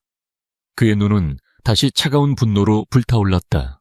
그 요새 부술 수 있는 시간을 줄게. 지금부터 내가 미끼가 될 테니까. 권지안의 펜트하우스는 더 이상 안전가옥이 아니었다. 그것은 요새를 공략하기 위한 최전방 지휘소가 되었다. 권지안은 숙부의 감시를 교란시키기 위해 일부러 외부 활동을 재개했다. 에이유레이 프로젝트의 실패로 낙담한 후계자로서 낮에는 술에 취해 비틀거리고 밤에는 무의미한 파티에 참석하는 연기를 했다. 모든 감시의 눈이 그의 타락한 일상에 집중되는 동안 펜트하우스의 서재에서는 한서리에 보이지 않는 전쟁이 벌어지고 있었다. 이건 미쳤어. 서리가 AR 글라스를 벗어던지며 중얼거렸다. 그녀의 눈은 극도의 피로로 붉게 충혈되어 있었다. 그녀는 사흘 밤낮을 꼬박 싸우며 권태준의 요새를 분석했다. 단순한 방화벽이 아니에요. 그녀는 막 연기를 마치고 돌아온 지안에게 보고했다. 이건 살아있는 생물 같아요. AI 기반의 능동형 방어 시스템. 내가 공격 패턴을 바꾸면 저쪽도 실시간으로 진화해요. 권태준이 이런 걸 구축했을 리가 없어. 배후에 하데스트급 혹은 그 이상의 존재가 있어요. 그래서 결론은 지안이 땀에 젖은 셔츠를 벗으며 물었다. 그의 몸에서는 술 냄새 대신 팽팽한 긴장감의 냄새가 났다. 결론은 서리가 다시 키보드에 손을 올렸다. 저쪽도 내가 누군지 알아내려고 혈안이 됐다는 거죠. 그리고 방금 내가 함정을 파고 역추적을 시도하는 순간 모니터가 일순간 검게 변했다. 결렸어요. 서리의 목소리가 차갑게 가라앉았다. 무서운 뜻이야. 저쪽이 내 존재를 확신했어요. 내가 당신의 펜트하우스 이 안에 있다는 것까지. 하데스가 죽지 않고 권지안과 붙어있다는 걸 권태준이 알아버렸어요. 그 순간이었다. 펜트하우스 전체의 전력이 0.5초간 깜빡였다. 지안과 서리의 시선이 허공에서 부딪혔다. 윤비서, 지안이 소리쳤다. 비상사태다, 방어, 광. 말이 채 끝나기도 전에 펜트하우스를 지탱하던 강화유리가 폭발음과 함께 산산조각 났다. 이것은 총격이 아니었다. 고주파 진동을 이용한 파괴였다. 루프탑위다. 서리가 소리치며 테이블을 엎어 방패를 만들었다. 밤하늘을 배경으로 검은색 전술 장비를 갖춘 그림자 4개가 깨진 유리창을 통해 펜트하우스 안으로 쏟아져 들어왔다. 그들은 골목길이나 오피스텔을 급습했던 용병들과는 차원이 달랐다. 소음 하나 없이 완벽한 대형을 이루며 침투했다. 젠장, 지아는 가장 가까이 있던 놈을 향해 몸을 날렸다. 그는 단순히 경영 수업만 받은 재벌 3세가 아니었다. 혹독한 후계자 수업의 일환으로 그는 이미 실전 격투와 전술 훈련을 마스터한 상태였다. 지아는 상대의 총신을 잡아채며 팔꿈치로 턱을 가격했다. 하지만 상대는 비명도 지르지 않고 오히려 지안의 팔을 꺾으며 무릎으로 그의 복부를 찍었다. 프로 중에 프로였다. 서리 씨 패닝룸으로. 지안이 절규하듯 외치며 다른 놈의 발차기를 막아냈다. 소용없어요. 전력 차단 전부 먹통이야. 서리가 외쳤다. 그녀는 팔의 붕대에도 불구하고 거실에 무거운 대리석 조각상을 들어 한 놈의 뒤통수를 내리찍으려 했다. 하지만 그 놈은 등 뒤에 눈이 달린 듯 몸을 돌려 서리의 다친 팔을 정확하게 움켜쥐었다. 고통에 찬 비명. 그 소리에 지안의 이성이 끊어졌다. 이 개자식아, 그 손 놔. 지안은 자신을 마크하던 2명의 적을 무시하고 서리에게 달려들었다. 그것은 전략적으로 최악의 수였다. 등 뒤가 무방비로 노출되었다. 지안 씨 안 돼. 벽. 둔탁한 소리와 함께 전술봉이 지안의 등과 머리를 강타했다. 그는 비틀거렸지만 쓰러지지 않았다. 핏빛으로 물든 눈으로 서리를 붙잡고 있는 놈을 향해 마지막 힘을 다해 돌진했다. 하지만 그가 도착하기 전 4번째의 인물, 그들의 리더로 보이는 알파가 지안의 복부에 스턴건을 꽂아 넣었다. 지안은 무너졌다. 온몸이 마비된 채 그는 바닥에 쓰러져 거친 숨을 몰아쉬었다. 목표 확보. 알파가 낮게 말했다. 그들은 지안을 죽이려 온 것이 아니었다. 그들의 목표는 처음부터 한설이었다. 2명의 용병이 서리를 거칠게 끌어냈다. 그녀는 격렬하게 저항했지만 다친 팔과 압도적인 체력 차이 앞에 무력했다. 네, 서리야. 지안은 마비된 혀로 그녀의 이름을 불렀다. 서리는 끌려가면서도 마지막까지 지안을 바라보았다. 그녀의 눈은 두려움이 아닌 분노로 불타고 있었다. 그녀는 끌려나가는 순간 다치지 않은 손으로 자신의 목에 걸려있던 평범해 보이는 USB 목걸이를 세게 잡아챘다. 그리고는 아무도 눈치채지 못하게 거대한 소파의 가장 깊숙한 틈새로 그것을 던져 넣었다. 그녀의 마지막 클루였다. 건지한. 알파가 쓰러진 지안의 머리채를 잡아 올렸다. 내 숙부께서 안부 전하란다. 뇌를 잃은 몸뚱이가 얼마나 버틸 수 있을지 기대된다고. 그들은 헬기가 대기하고 있는 옥상으로 서리를 끌고 사라졌다. 펜트하우스에는 부서진 유리 조각과 피 그리고 지안의 절망적인 숨소리만이 남았다. 얼마나 지났을까? 마비가 풀리기 시작한 지안은 고통을 신음으로 삼키며 몸을 일으켰다.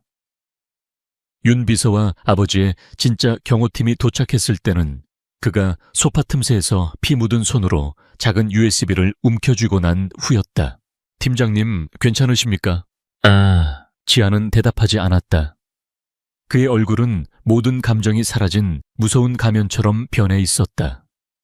그의 눈은 오직 손안의 USB에 고정되어 있었다. 그는 비틀거리며 서재로 향했다. 팀장님, 상처가 모두 나가. 하지만 나가라. 지안의 고함 소리에 모두가 얼어붙었다. 그는 서재 문을 잠갔다. 그는 USB를 하데스의 보조 단말기에 연결했다. 암호. 지안은 망설임 없이 키보드를 두드렸다. 아우라. 틀렸다. 헤이디즈. 틀렸다. 젠장. 젠장. 지안은 주먹으로 책상을 내리쳤다. 그때 그의 눈에 서리가 마시다만 싸구려 믹스 커피잔이 보였다. 하데스파. 벙커에서 그녀가 마시던 것과 같은. 인생 역전의 기회인지는 서울에 도착해보면 알게 될 겁니다. 그가 처음 그녀의 트럭에서 했던 말. 그는 다시 키보드에 손을 올렸다. 트럭. 잠첸. 트럭. 그리고 그들이 만난 10월 10일. Access granted. 모니터가 켜졌다.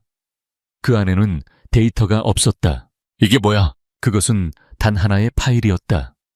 요새의 내부 설계도, 서리는 권태준의 요새를 해킹하는 과정에서 그 시스템의 물리적 서버가 위치한 곳의 도면을 빼돌린 것이었다. 그리고 그 도면 위 한 곳이 붉은색으로 깜빡이고 있었다. 인천항 제7부두 폐기된 냉동창고, 그녀가 끌려갈 곳을 정확하게 예측하고 남긴 것이었다. 서리야, 지안의 목소리가 갈라졌다. 그녀는 마지막 순간까지 그에게 무기를 쥐어주고 떠난 것이었다. 그는 서재의 벽면을 밀었다. 숨겨진 공간이 열리고 그 안에는 경영자의 것이라고는 믿을 수 없는 물건들이 있었다. 검은색 전술 장비, 맞춤 제작된 권총, 그리고 수십 개의 탄창. 지안은 천천히 그리고 기계적으로 무장을 시작했다. 그의 눈은 더 이상 분노나 슬픔에 차 있지 않았다. 그것은 오직 죽이겠다는 목표 하나만 남은 사냥개의 눈이었다. 그는 윤비서에게 전화를 걸었다. 윤비서, The package 라고 했던 내 물건 지금 당장 인천항 7부두로 가져와. 예, 팀장님, 그건 회장님께서 절대.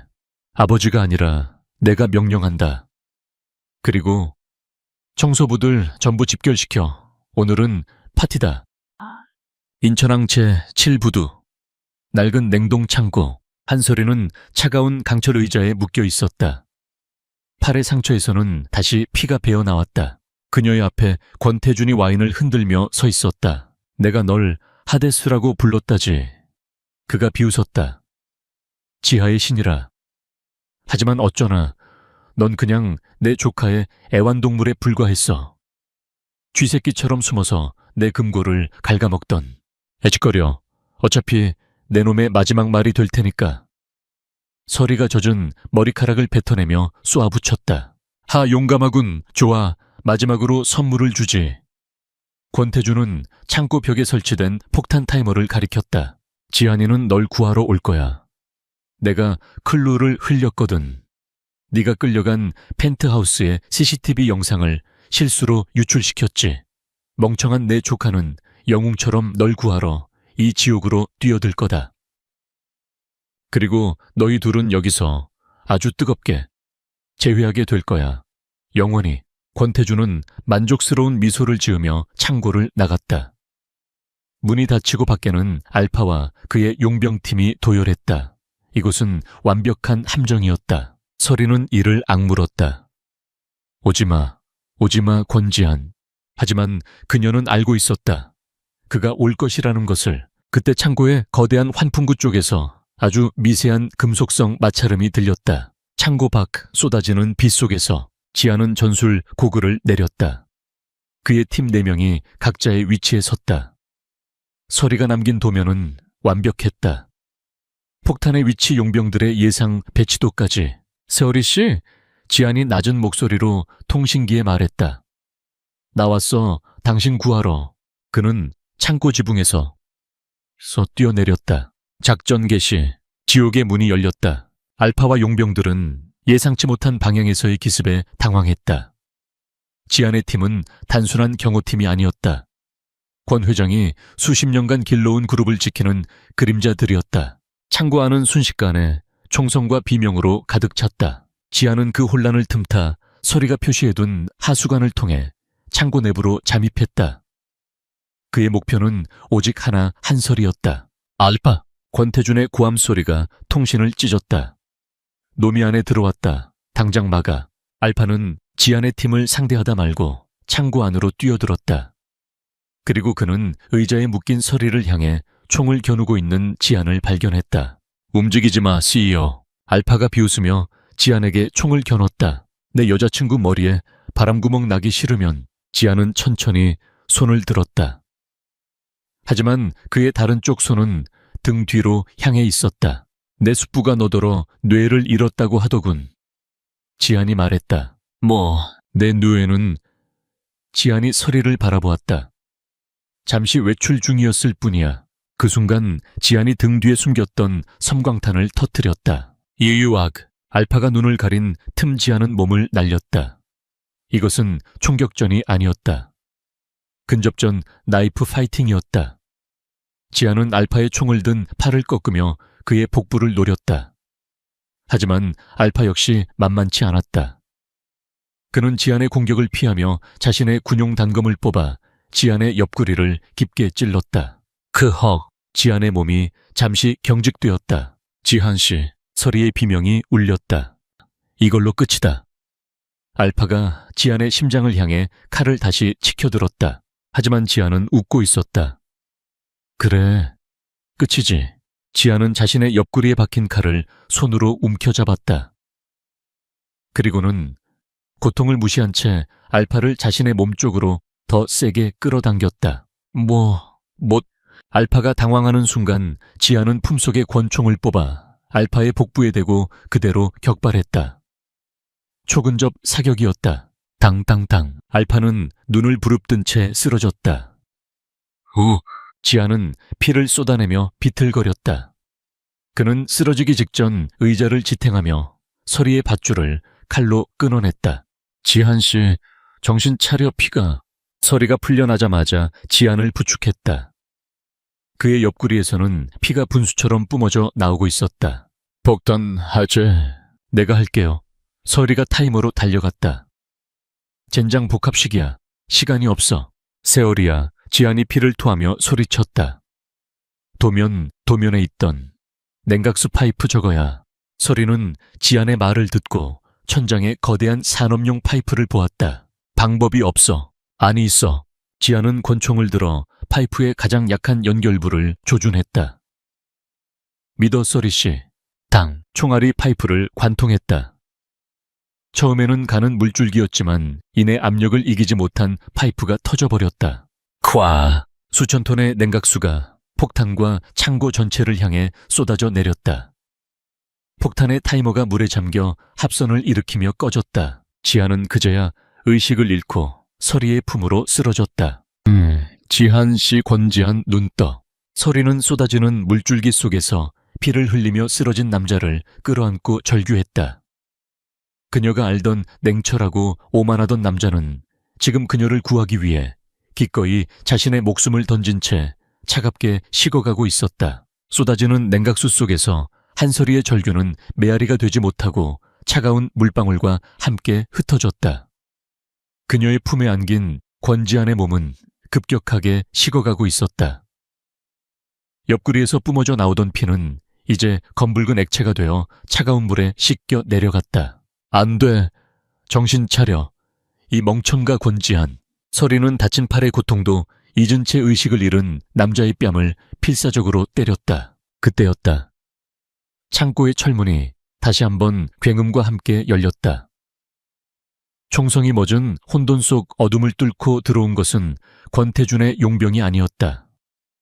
지안의 그림자 팀과 그들 뒤로 창백하게 질린 얼굴의 윤 비서였다. 팀장님. 윤 비서는 물이 발목까지 차오른 창고 안서로의 피와 물에 젖어 엉망이 된 두 사람을 보고 망연자실했다. 뭐해? 당장 의무팀. 서리는 윤 비서의 외침을 들으며 마지막 남은 힘을 쥐어짰다. 그녀는 지안의 상처 부위를 필사적으로 압박했다. 여기야. 여기. 알파가. 그녀의 의식도 한계에 다다르고 있었다. 과다출혈과 저천증, 그리고 극도의 긴장이 풀린 후 몰려오는 쇼크. 지안의 몸 위로 쓰러지기 직전 그녀는 자신을 들어 올리는 단단한 팔과 괜찮습니다. 이제 저희가 맞겠습니다라는 윤 비서의 목소리를 마지막으로 들었다. 창고 밖 권태준은 자신의 차 안에서 폭발음 대신 침묵이 흘러나오는 부두를 보며 치를 떨고 있었다. 모든 것이 실패했다. 요새와의 통신도 두절되었다. 후퇴한다. 당장. 그가 운전색의 명령을 내린 순간 차창을 두드리는 둔탁한 소리가 들렸다. 똑. 그의 차를 둘러싼 것은 권지안의 팀과는 또 다른 검은 양복을 입은 남자들이었다. 그들은 권명한 회장의 친위대였다. 그리고 그들 앞에는 권 회장이 직접 서 있었다. 대준아. 창밖의 형 권명한의 목소리는 비에도 젖지 않고 차갑게 울렸다. 네가 감히 내 아들을 건드렸구나. 권태주는 모든 것이 끝났음을 깨달았다. 요새도 하데스도 아니었다. 그가 간과한 것은 가장 원초적인 힘, 부성 후칭이었다. 시간이 얼마나 흘렀을까? 한 소리가 눈을 뜬 곳은 병원이었다.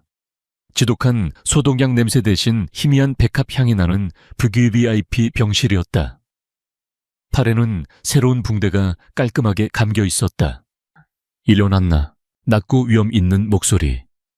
권명한 회장이 창가에 서 있었다. 서리는 몸을 일으키려다 온몸의 근육통에 신음했다. 권지한 씨는요? 첫 마디였다. 권 회장은 천천히 돌아섰다. 그의 얼굴은 피로해 보였지만 눈빛은 여전히 날카로웠다. 수술 중이다. 과다출혈로 쇼크 상태였네. 옆구리에 칼이 폐를 스쳤다더군. 서리의 심장이 쿵 내려앉았다. 하지만 권 회장이 말을 이었다. 자네가 아니었다면 그 상처는 심장이었겠지. 자네가 시간을 벌어줬어. 그리고 자네가 남긴 그 USB가 모든 것을 끝내줬네. 권태준의 여예는 서리가 남긴 도면으로 인해 물리적 위치가 발각되었고 그 안에는 그가 수십 년간 축적한 모든 범죄 증거와 비자금 내역이 고스란히 담겨 있었다. 권태준은 쿠데타가 아니라 자신의 제국을 지키기 위해 아버지를 배신하고 조카를 죽이려 했던 것이다. 하데스, 권 회장이 그녀를 불렀다. 내 아들의 목숨값으로 자네가 원하는 건 뭐든 주겠네. 서리는 권 회장을 똑바로 바라보았다. 제 아파트 문, 방탄기능 있는 특수 합금문으로 새로 달아주세요. 권지한 씨가 부순 거. 권 회장의 눈이 잠시 커졌다가 이내 깊은 웃음으로 바뀌었다. 아, 그래. 그래야 내 뇌답지. 문이 아니라 성을 지어주겠네. 그때 수술실의 붉은 등이 꺼졌다. 일주일 후 같은 VVIP 병동 2개의 침대가 나란히 놓인 특별실. 권지아는 끔찍한 고통 속에 눈을 떴다. 마약성 진통제 기운이 서서히 가시고 현실의 감각이 돌아왔다. 옆구리가 불에 타는 듯 했다. 그가 갈라진 목소리로 중얼거렸다. 시끄러워. 자는 사람 깨우게. 익숙하고도 퉁명스러운 목소리. 지안이 고개를 돌리자 옆 침대에서 한소리가 팔에 붕대를 감은 채 다치지 않은 손으로 노트북을 두드리고 있었다.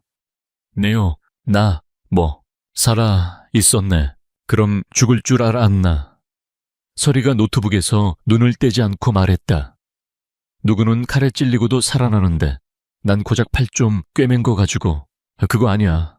꼴이 엉망이네. 서리는 그제야 고개를 들었다. 그녀는 며칠 밤을 새운 듯 눈밑이 퀭했지만 눈빛만은 살아있었다.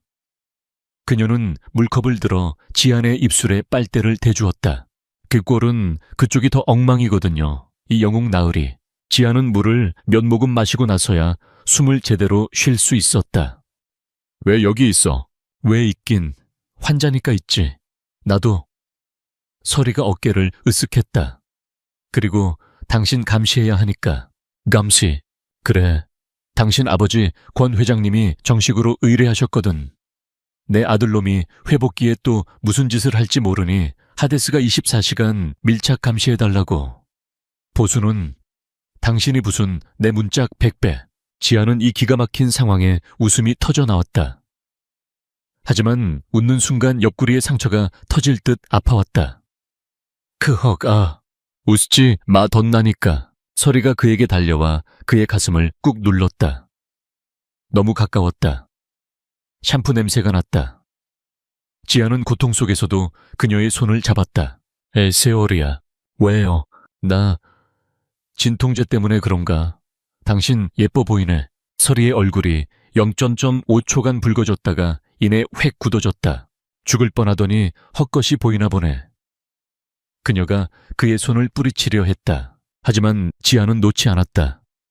아니, 진짜야. 그는 그녀의 손을 자신의 뺨에 가져갔다. 차가워서 좋네. 고마워요. 날 믿어줘서. 해돼서요. 파트너끼리.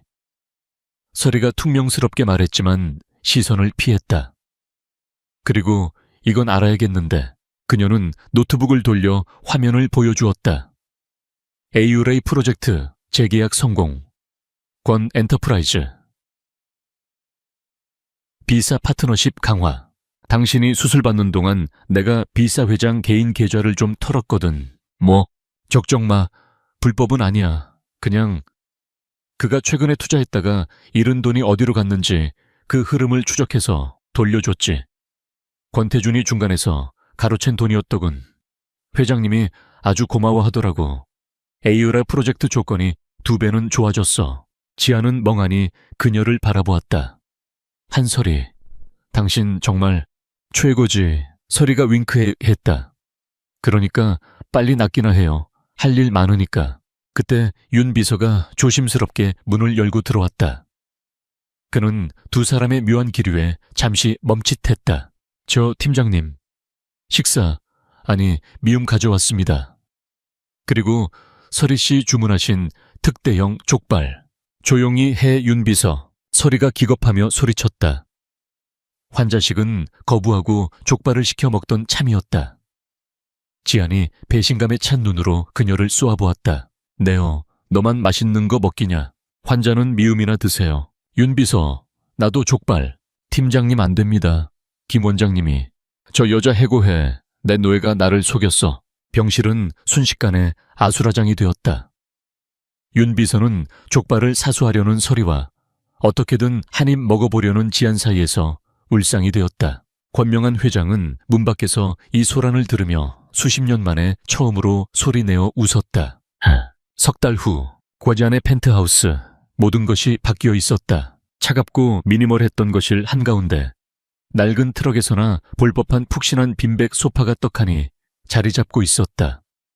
값비싼 에스프레소 머신 옆에는 설이가 고집하는 싸구려 믹스커피 박스가 쌓여 있었다. 지아는 이제 완벽히 회복되어 에이유라의 프로젝트의 성공적인 런칭을 지휘하고 있었다.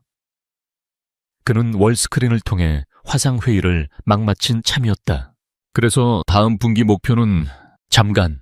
회의가 끝나자마자 거실 구석, 이제는 하데스의 제2지휘소가 되내서 설이가 튀어나왔다. 그녀는 지안의 넥타이를 거칠게 잡아당겼다. 오늘 저녁 약속 취소해. 무서운 소리야.